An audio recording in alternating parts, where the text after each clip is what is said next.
So ayan guys, hindi natin mapili-pili sa sobrang dami. Ang dami po pipilian. Kaya ayan, medyo parang sasarapan naman lahat. Yan, hindi rin makapili si tropa.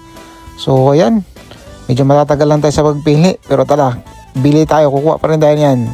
Let's go!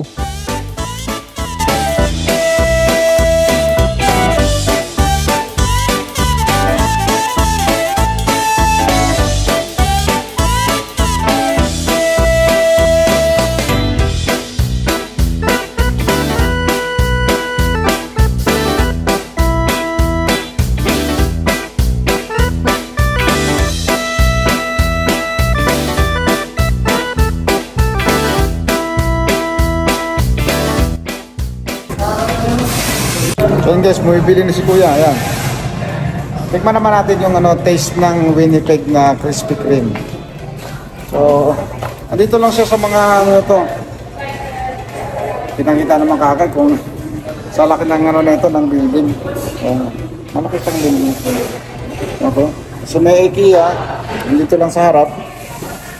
Kita nyo lang, malayo pa lang kayo, makikita nyo na kagad. Yung IKEA.